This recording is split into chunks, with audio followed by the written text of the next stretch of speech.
Next, we are going to have our first panel. So it's going to be about unlocking the potential of decentralized energy to meet rising energy needs. So here, our panelists will discuss how to build a future grid with microgrid, advanced batteries, and virtual power plants. So let's welcome our panelists. First up, we have Nigel McCleave, partner at Lightrock. Then we have Serhat Aydogdu, Director of Growth Climate Investments at SEA Andromeda. Next, we have Jutta Wuebken, Director, Climate and Industrial Technology at Bryan, Garnier & Co. Thank you. Like a proper walk-on. Sebastian Berning, CEO of Instagrid. And to top it off, we have our moderator, Henk, Principal and Anzu Partners.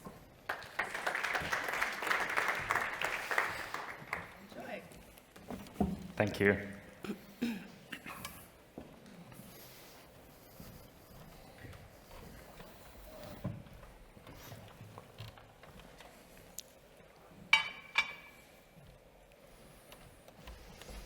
Thanks, everybody, for joining us. A lot more people than I thought I would see this early in the morning. I think last year I had one of the last panels, so bookending the series this year with this year's appearance.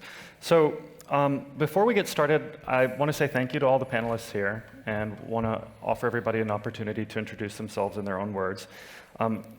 I'll pick people not necessarily in the order that we're sitting here so that we skip around a little bit with diversity of backgrounds, but we'll start with Nigel McCleave first.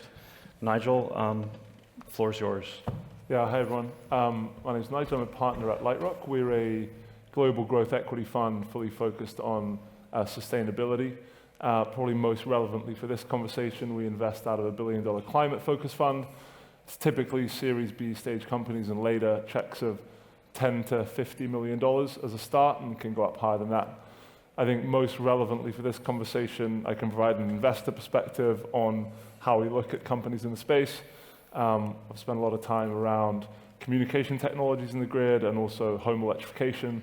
I led our investment in Octopus Energy, and so have a good view of how they're operating in this space as it relates to VPPs, retail energy, and everything else that could be interesting for this panel. So thanks for having me. Yep. Thank you, Nigel. Sebastian? Yes, I'm basically in the storage space since about a decade. Professionally working for Bosch Corporation a long time ago, but we built some of the first grid scale batteries in Germany, and then over in California we went on to do CNI, so behind the meter batteries, exploring the space, building business models. And then 7 years ago, me and my partner, basically we founded Instagrid with a mission to take on one of the most prevalent but also invisible sources of distributed energy, which is small combustion generators. So our mission is to replace these generators, which we think there are more than 1 billion worldwide, with cleaner sources of energy, which is mainly small portable batteries for distributed cases in industry and but also residential cases. And Instagrid has a product demo right outside the door if anybody wants to check it out. Serhat? Thank you, Henk. Hi, everyone. Good morning. Thank you for being here. Before I start, I would like to say a big thank you to the Energy Tech Summit team. I was sitting on the advisory board of this event for the last few months, so I know how much effort has gone into this. So thank you, everyone, for making this great event happen. My background, I'm a technology investor in climate companies. My investor life has been focused on primarily climate and financial services investments in the past several years. But before that, I have a decade of experience in energy markets. The first half was in an operational role where I built an energy company together with a team, of course, from scratch as part of a big corporate group in Turkey. The focus was on renewable energy assets, wind and solar, energy trading, and sales of electricity to large customers via PPAs, power purchase agreements. And the second half of that decade was in an investment banking role, where I work with utilities, independent power producers, and investors in their investments and capital markets transactions. Thank you. And then Jutta. Super. Nice meeting you. Good morning. I'm Jutta Wuebken. I work in an investment bank, Stifel, previously Bryan, Garnier. And at Stifel, we focus very much on the technology sector. And within that, my core focus is energy transition. So what we do is we advise companies on M&A situations, buy side or sell side, but even more importantly for you today, on fundraisers. So we would start everything from Series B, C onwards, if the Series B is big enough, let's say 50 million upwards. So my focus and my recent focus as well as a banker in that field is really finding attractive corporates and matching those with investors' needs. And I have seen in the past that now my work is very much centered around explaining investors, which are not necessarily the experts in the field, that we can only tackle the energy transition by investing into the grid. This is like a no-go because it's government financed, flexibility or storage. And this is why I like the focus here. It's my first time here at the Energy Tech Summit, so thank you for the invitation. Thanks to everyone.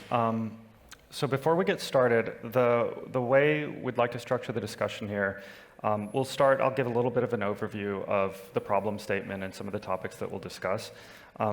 Then we'll focus a little bit on battery energy storage and microgrids. We'll move on to talk about VPPs and distributed energy generation, and then finish up with finance and regulation before talking about future outlook on the industry, technology, markets, et cetera. So let me introduce myself. My name is Henk. I'm a principal at Anzu Partners. I lead Anzu's energy investment vertical. Anzu is an industrial technology venture capital firm. We typically invest at the seed and Series A stage, $5 to $10 million checks. We're primarily North American focused, but we do have some European investments, and Australian for that matter. In my role, I'm looking typically at technology innovations, and so a lot of the folks on this panel are a bit later stage in the value chain for me, so really looking forward to learning your perspectives on the markets and actual asset investment level. And then finally, finishing up my intro, before Anzu Partners, I worked at Boston Consulting Group out of the San Francisco office in power and utilities and upstream resource extraction after I got my PhD in chemistry from Stanford. So spent a few years out in California, now in Atlanta, Georgia. So, we're talking here about grids with microgrids, advanced batteries, VPPs, DERs, all of that. I think one question that's interesting to think about is why now? We're seeing over the last, I think everybody's familiar, so I won't go into the statistics too much, but price of batteries has dropped precipitously over the last decade and a half. Price of wind and solar has also dropped, specifically solar. And in parallel to that, we've seen a significant emphasis on electrification of basically everything. In that, we've seen significant load addition from things like electric vehicle charging, not even fast charging, but including fast charging, but even charging at home. The load from your electric vehicle can double or triple the energy consumption or power rating of your home. We've talked about prices for battery energy storage dropping, and then prices from wind. So I think we've got like this demand side cocktail. On the demand side, I didn't even mention strains on the utility grid from things like industrial customers, data centers. I mean, we were just hearing about some data center stuff now, but yeah, so cocktail of demand side and then cocktail of supply side. I think let's start on, let's move over to talking about battery energy storage and microgrids. Sebastian, I'll punt it to you. Maybe my first question for you before we even talk about this topic specifically is, can you talk about why you helped start Instagrid? What was the need that you saw? Yeah, so the need that we saw is basically we initially came from stationed in the power tool industry, looking at how work is done mobily, like everywhere. So, and if you get sensitized for it, you walk around a city like Bilbao, but really every other city in the world, and you see that there are these small generators everywhere. And so it's very surprising that, you know, as soon as you move away a few meters from the next power outlet, all of a sudden we, you know, come to use the most dirty and expensive power source in the world, which is, you know, a small generator, and which is an enormous source of air pollution. But then you also go, you know, you look at other countries like nations that, you know, rise into the middle class, and you see that you basically have millions and tens of millions of generators to provide base load. And these are typically countries where you have, you know, PV resources. You know, you could basically supply very easily 80% of your baseload with PV even. So we thought, why is that? And so what we did then, what our solution was, we said, like, we don't have a generation problem, but we have a distribution problem. So we use batteries slightly differently than, you know, I learned before. We don't hang them at the wall, but we say, you know, one of the things you can do with them is you can make them very small, you can make them portable, and you can make them available everywhere so people can start using them.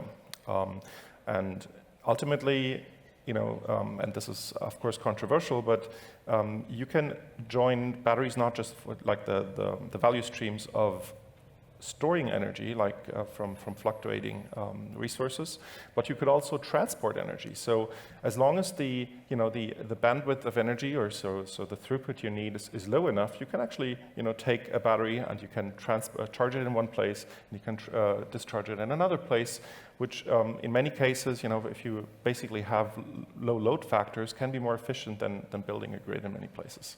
So we embarked on this journey, and I think we've come pretty far. We got tens of thousands of customers out there, and this has really proven to be something, you know, that works. But that is very controversial to, you know, other users of battery. Coming back to the topic of this panel, what we basically had to do was we had to build small off-grid systems. So we have to build batteries which are really good at providing high peak power, really building a stable grid, and you know, at the smallest form, and we're talking about microgrids here, but you know, these are really like nanogrids, and they deliver 3.6 kilowatt, which is exactly what you get from a wall socket. And you know, that was part of our innovation, how to make that really compact, and but ultimately you could still hang it on a wall and, you know, reap all the benefits in an off-grid situation. Yeah. So shifting gears just a little, so maybe actually adding one point to what you just said, especially in my time working in utilities in California. California has a wildfire problem, as everybody's familiar with probably. Yeah.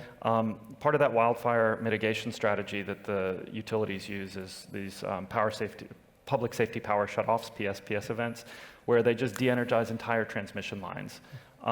And then you're left with remote communities that have no power availability, and those communities are often running for days or weeks at a time with diesel generators on the back of like F-250s. So just adding like a different use case to what you said. But now moving from the distributed kind of resilience use cases and remote use cases, Jutta, I'd like to turn to you for a moment. Could you comment on the role of co-located utility scale storage, not like the small use cases that we're talking about now, but really large deployments co-located with generation, and then maybe talk a little bit about the transmission angle there, the transmission bottleneck that you see. Yeah, sure. No, thank you. And maybe to come to your point, you're completely right. We don't have a generation problem, right? I'm German myself. So, for example, in Germany, we have like more than 50% now of renewables in the energy mix, and this will grow to 80% by the end of the decade. So the generation is there. We can just not store it. And also looking at the duck curve, the supply does not match the demand. I just wanted to add on that. And with, for example, in the German case, base load power also being shut off with our nuclear plants being shut off 2 years ago. We need more and more decentralized generation, and this is also why we need more and more utility scale batteries. Solar standalone just did not give the returns anymore that investors wanted. You cannot lurk them with like 4 or 5% IRR. So what do you need? You really need utility scale BESS systems to basically increase the returns of those projects, because then you can look at returns of like double digit, anything between 9 and 11%. However, of course, those batteries, they don't manage themselves.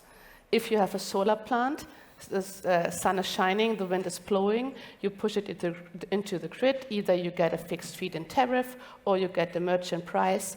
But with a battery, that's not the same. You have to manage it actively. And I think this is also the challenges of our times, right?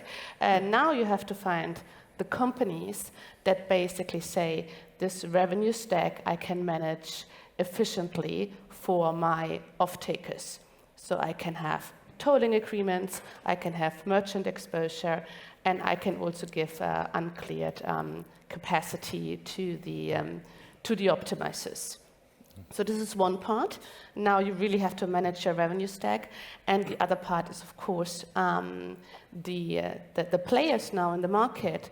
They are also flipping or turning from flipping the asset, so being a developer only, to now also operating the asset, because now your money is being done post RTB and not in the greenfield phase. And here, as a developer, it's super important. You have managed the grid constraints, super important to receive grid access. So, for example, in the German market, grid requests are now double the time, but double the number, or we have double the grid requests that we actually need in order to stabilize the grid. So challenges on the greenfield side to secure grid access, to secure the best sites, and then challenges on the offtake side to basically manage your revenues efficiently. Yeah. So talking a little bit more, just one follow-up question for you, talking a little bit more on the finance side then, what do you see as the trajectory for financing these projects? Do you think there's going to be a lot more standalone battery storage, or do you think the majority of these projects will be storage plus co-located generation? I think the interesting part is now really the standalone battery storage, and also to aggregate numerous assets on those platforms. TerraLayer is a firm like that. I think they're also here at the summit. What they basically do is they aggregate their own assets, but then also third-party assets, which would often be too small to come to really structure tolling agreements. And you need tolling agreements to finance an asset. Because what a bank does not want is like an asset with only merchant exposure. And this is why players that actually say, hey, I manage the asset for you, I aggregate it, I structure the tolling agreement, and I still give you sufficient merchant upside to basically get your own return, is what we will see more and more in the future. Serhat, switching to you, can you talk a little bit about why maybe challenges that the industry is seeing, or why this aggregation of heterogeneous assets hasn't scaled more? I mean, we can call it VPPs, we can call it demand response, whatever you want to call it, but what do you see as the challenge in scaling here? Sure. So look, when I first started in the industry in 2009, VPPs were an exciting, new, promising concept. And it kind of still is today. I think it shows a little bit of, the progress or lack of it, for that matter. But I'm sure everyone, in this room knows about VPPs.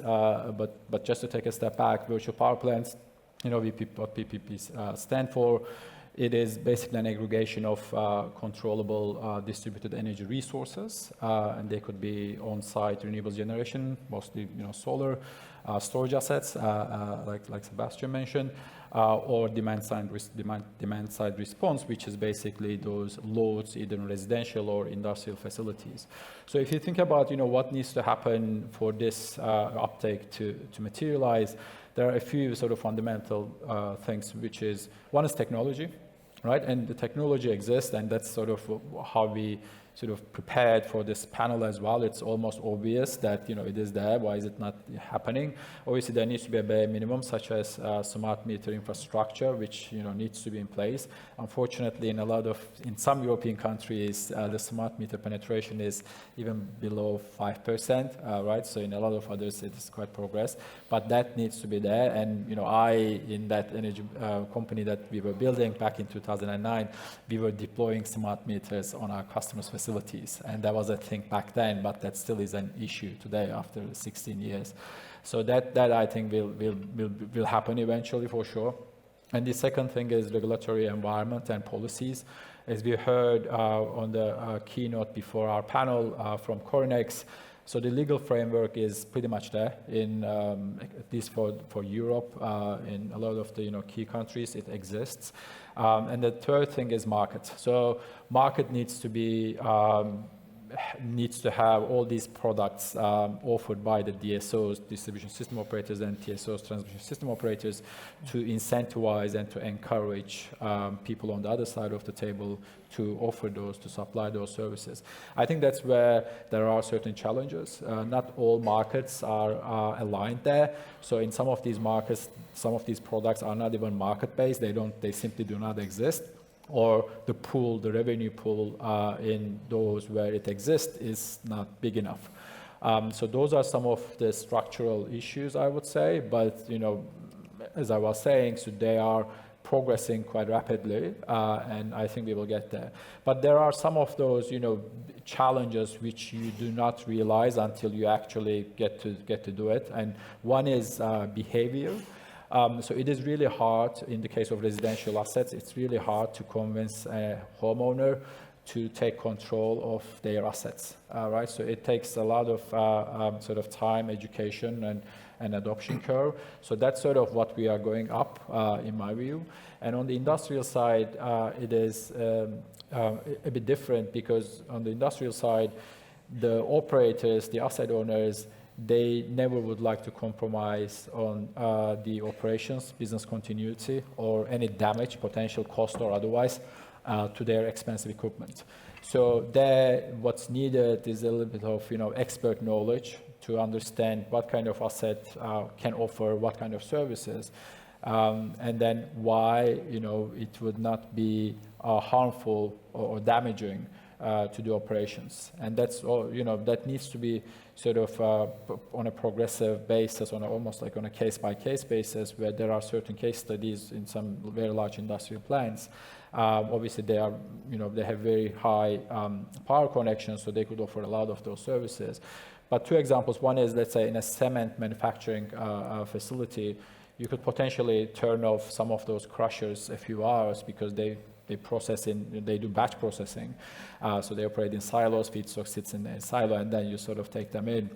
You could do that. And what it could do to the grid is peak shaving or value filling, the other side of the equation.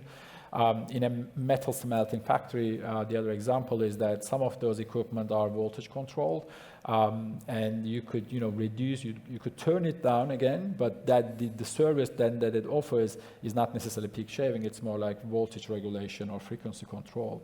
So what I mean by expert knowledge is that whoever that aggregator, the VPP company is, they need to have the technical knowledge of which of these assets can offer which services, and it needs to be integrated to upstream to the grid's operations. Obviously, there is a lot of VPP companies that we as investors talk to, see, and are in touch with, but there are all these sort of challenges. When you look at them standalone, they seem small, but when you aggregate them, they happen to be a major barrier against the uptake of VPPs. But having said all of these, I think we are certainly at a much better place than we were in 2009 when I was first working on VPPs. And I believe the market alignment, market structure is getting there, and the technology of smart meter deployment is progressing. I'm hopeful that we will eventually get there.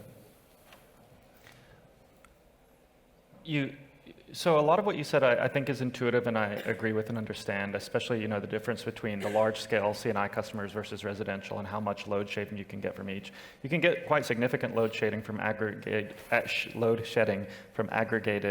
distributed customers. I mean, I was looking up earlier, I think a heat pump can be 5 kilowatts per home, sure. EV charging can be 10 kilowatts, so that scales pretty rapidly. And then on the C&I side, I think you can get behind the meter generation and storage installed there to help mitigate some of the concerns. Those are kind of easy to address, but I think you mentioned something previously which I wanted to touch on here. Could you go just one level of detail deeper into the challenges behind settlement complexity?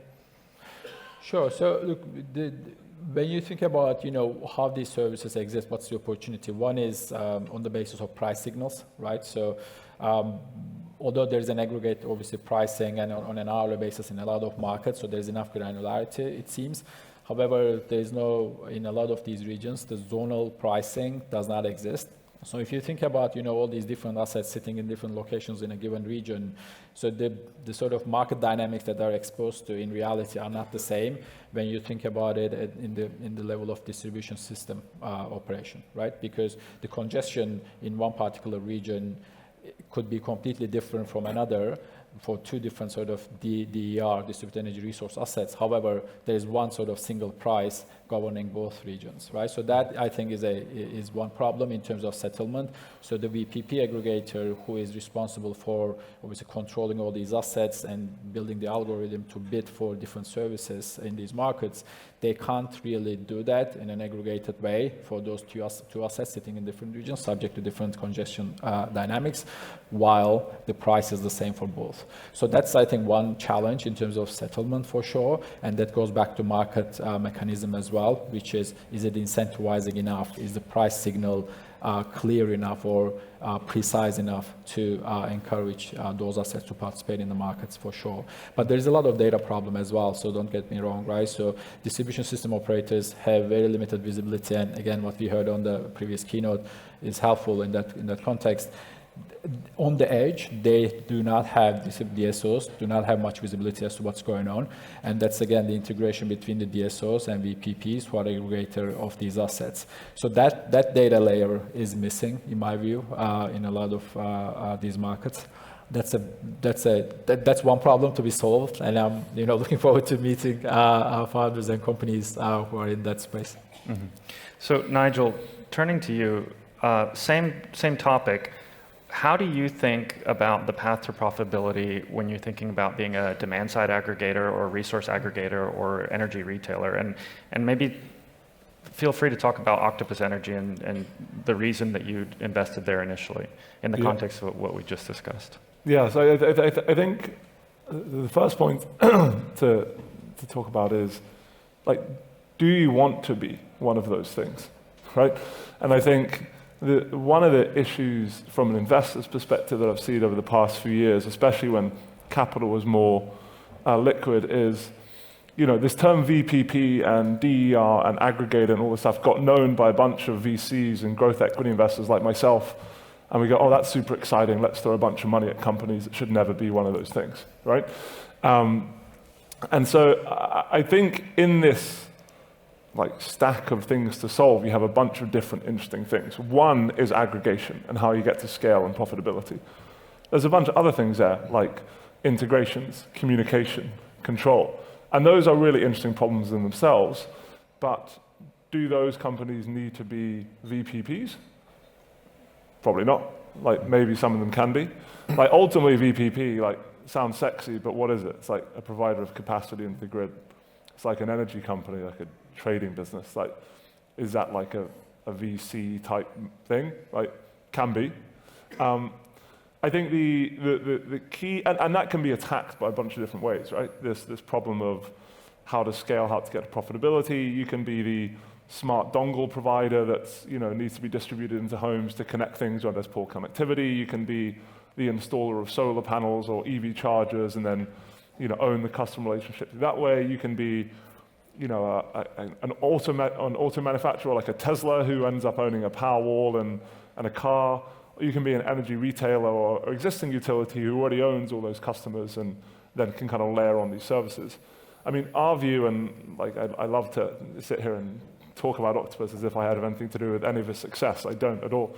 But our view is that in this space, in order to get to scale in the VPP space, the existing providers of retail energy have the right to own those customers. Now, traditional retail energy providers do a pretty piss-poor job of doing that, right? Because 30% of their customers leave every year. It's low margin. They don't really know how to manage that. But what you get with these retail energy providers is an opportunity to not have to acquire the customer again. So typically when we talk about path to profitability, the challenges we see with smaller technology-driven companies or installers trying to scale into this space is the cost of acquiring a customer. And that looks very attractive early on, but as those companies scale, it gets more and more expensive. And getting to the millions of customers that are already owned by kind of retail energy and utilities is, to me, almost an impossibility, unless you have infinite capital and a very low cost of capital. So I think the simple answer to your question is just understanding where you sit in that stack and what do you want to be. I don't think investors like myself have done a particularly good job of helping companies figure that out over the past years, because I think you have a lot of companies that have been funded in the wrong kind of way. So yeah, I mean, I think to be a successful VPP, you need scale. To have scale, you need customers, and I think that requires acquiring those customers. Acquiring customers can be expensive, and so surely those who already own those customers are best positioned through partnerships with technology providers along the way. Mm-hmm. Switching gears a little bit, maybe to talk on the regulation side. You mentioned just now, finance and regulation side. You mentioned basically interesting parts of the value chain. Not every technical company that solves one part of the value chain needs to scale vertically across the entire technology stack. How, from the investment perspective, how do you differentiate between which companies that you see that as a plus for, which companies should be focusing broadly versus which ones should be focusing narrowly, and how do you think that changes based on the stage of the company, from seed, early stage VC all the way to growth and then late stage? Yeah, well, that's a big question. Yeah. I mean, I think early stage investors are looking for scalability and outsized returns. Later stage investors are looking for deploying capital, smaller returns, lower kind of beta around those returns.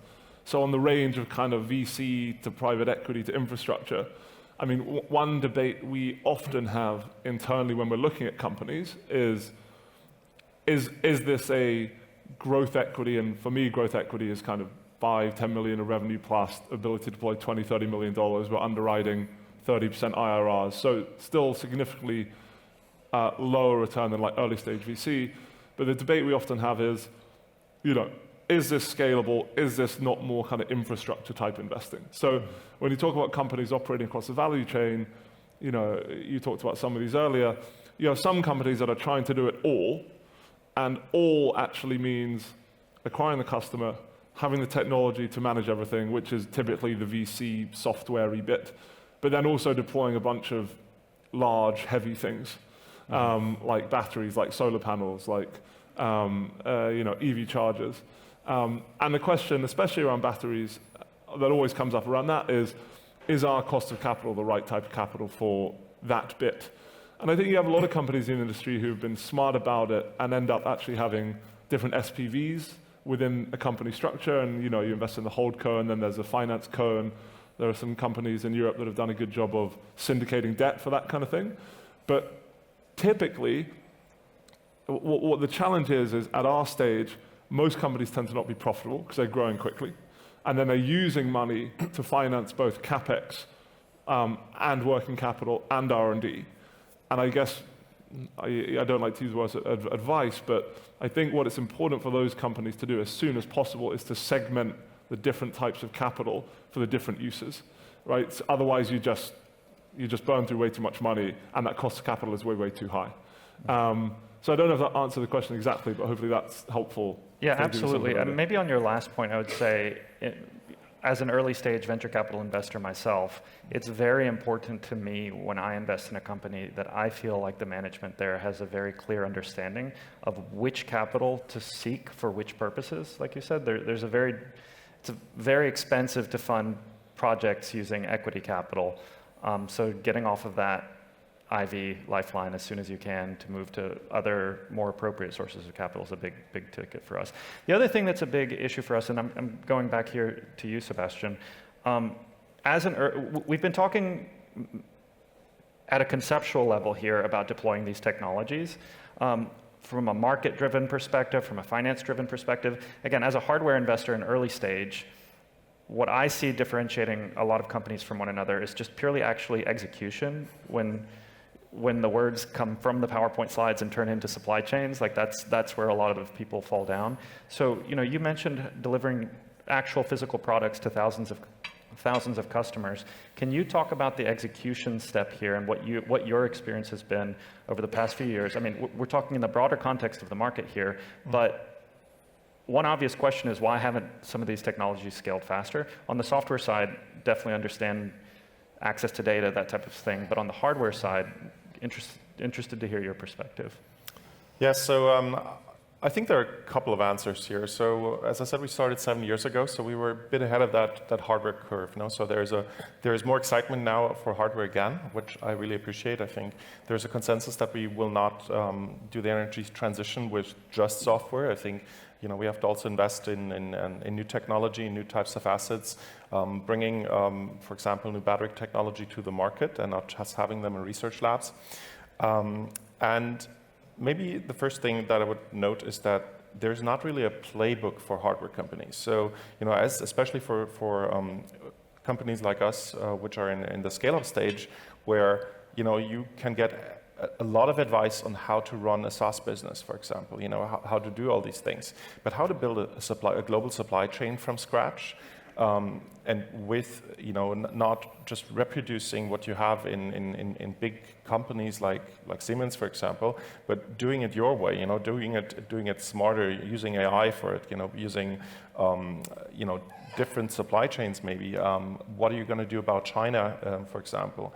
So there's just so many questions. The whole thing is just much more complex, and there are not a lot of answers out there. So you try to turn to say, like, what are other hardware companies in our stage? What are they doing? And you find yourself very alone, And I think having, for example, on that side, growth stage investors who already, have that background, who can give you that advice, who can connect you to the right kind of manufacturers, logistic partners, but also advisors, Not a lot of companies, for example, we're deep in that battery space. Dear attendees, a quick reminder that Tech Talk stage is about to open. Head over for some inspiring keynote sessions from the industry innovators taking the stage. Thank you. I think we're getting pulled from the stage. It's a joke. Okay, so just to give you one example, I think there are not a lot of software startups that need to care about geopolitics as much, But for us, it's really important. I mean, tariffs on battery cells are moving up and down in every country of the world, especially as I said, these amazing, capacities that are built in China right now, but then we don't know if we can use them. What will that mean? Could we export to the US? Could we even use them in Europe? Policy changing all the time. I think there's just an enormous complexity here, and this adds risk. But on the other side, I think the upside opportunity is also there. So I think I would wish that there are more investors professionalizing around scaling hardware companies and really helping them, and just like what we see in the SaaS ecosystem, where there's really, these are the steps, these are the metrics you're required. So we're sitting with our investors a lot of times and saying, like, just, for example, your cost structure, your growth rates, like, is that appropriate? Is that where we expect a company of your size and your stage to be? And the answer is, we don't know. No one knows, actually, in the end. So it's exciting times, but it's also sometimes hard to be a pioneer in that space, and having so few examples to look at when it comes to scaling hardware. Yeah. In interest of time here, I want to move to the last section, and then if we have any time at the end, happy to open it up to questions. So directing to each one of the panelists. Maybe we'll come back to you, Sebastian, so you have the time to think, but starting with you, Jutta, and then going down the line. Can you just give your quick 1-minute take on the emerging opportunity or technology that you're most excited about in the next 5 years in this space? Sure, yeah, thank you. Whereas I talked a lot about utility scale batteries, right? And those are super important because we do have to balance the grid and we do have to tackle the energy transition. But I think what I get most excited about, also like on a personal level, is like to have those like flow of energy and also production of energy on a home level as well. So I think one of the very much emerging technologies, together with the adjacent software, is anything that makes me my own, being my own prosumer. So I do generate solar on my roof. I have my vehicle in the garage. I can do vehicle to grid, and the power is flowing bidirectionally without any challenges or constraints on taxes or regulation or other constraints that we still have in Europe. And therefore, we can not only have like microgrids, thank you, but we can really expand and live this idea of a decentralized energy world where energy also gets more and more affordable for everyone. Thank you, Serhat. Thank you, Henk. So, look, I have a theory that the recent event that happened at Heathrow Airport, for those of you, there was a fire in a substation next to the airport, and then they had to close the airport for a day, at least to avoid any damages. So my theory is that could have been avoided, that closure could have been avoided if they had AI-driven control and operation systems in place, because apparently there was a backup system. They just did not have the courage to operate it before checking everything is in place. So that is goes back to the sort of opening discussion as well around VPPs as to how big of an importance that data layer has overall. So yes, AI-based monitoring, control, and optimization systems are what I've been looking into. Just like cutting in queue here, I would say that that's actually one of the things I'm most interested in as well. So I'll just put my +1 on that. Yeah. Nigel? I'll keep it super simple. Like, I mean, I think it already all exists. Like, I think you have to look at incentives.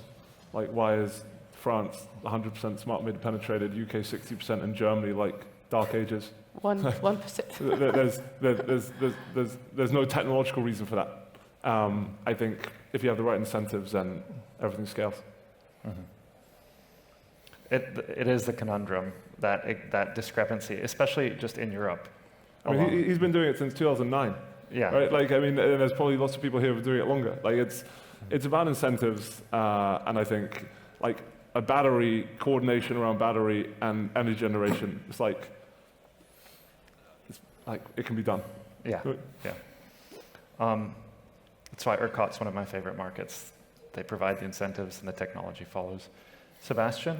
Yeah, I think one of the most underappreciated trends, and everyone kind of knows about it, but I think we're not thinking enough about it, is the dramatic decline in battery cost.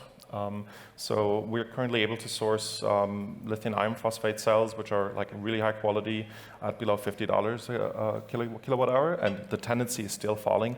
The prices are so low that you don't even get cells quoted anymore. It's like copper; you get kilowatt hours quoted, like it was like a commodity. So I don't think it stops there. And if you do the maths, that basically means if you have a high quality 6,000 to 8,000 cycle cell, you're now on a pathway to get below 1 cent per kilowatt hour of levelized cost of storage. So basically, there's not really a penalty anymore for storing electricity. And to give you 2 examples where that will have an impact, on one side we have this long duration energy. There are a lot of companies out there trying to solve long duration energy storage. They're having a harder and harder time just to compete with existing lithium ion technology. So a little more price decline, and you can do weeks or even months worth of storage with traditional batteries, as long as you get the balance of systems. So basically the other system control components under control, and get them cheaper. The other less obvious thing that we're thinking about is we hear a lot about grids and optimizing the grids, but my prediction is that we will start to see, especially in sunny countries like Spain, maybe the south of the US, we will see customers opt out of the grid because oversizing a battery, oversizing PV will bring you a far stretch to autonomy. And people are buying these batteries anyway because the main driver to buy a battery today is resiliency. We heard about wildfires before. So if you do the math and you say, hey, I buy this battery anyway because I need to be resilient, so I invest in this asset. And then someone tells you, hey, we can control that a little bit better, and we're going to give you an LNG kind of generator. You get a little bit of gas storage on your site, and you can opt out of the grid. I think that's going to be more attractive to a lot of customers. And then you're going to see this vicious spiral because all of the grid costs, they will have to be borne by other participants. It's going to get more expensive for the rest. At that moment, you push more consumers actually to opt out of the grid. And you get this spiral in the end.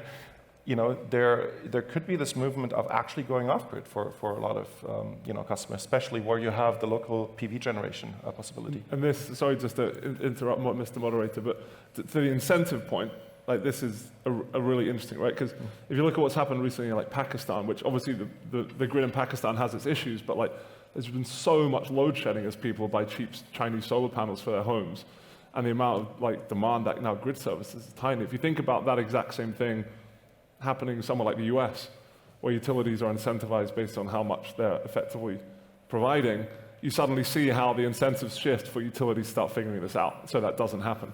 Yeah, so I think we really have to be careful. Not everyone's looking at the grid and how can we optimize and save the grid, increasing the cost for the grid actually over time. But in the end, maybe the solution is something completely different that we don't think about. And definitely for a large part of the world's population that don't have these grids, they don't have to save anything, they don't have to care about these assets that already exist. I think that's the most obvious way to go, not to invest in big grids at least, but really to go off grid wherever possible. Yeah. So we're in our last 20 seconds here, so I will punt on the questions, but want to just say thank you one more time to the panel here. Really appreciate the effort that everybody put in here and the insights from all of you. So thanks for your time, everyone. Enjoy the rest of the conference. All right.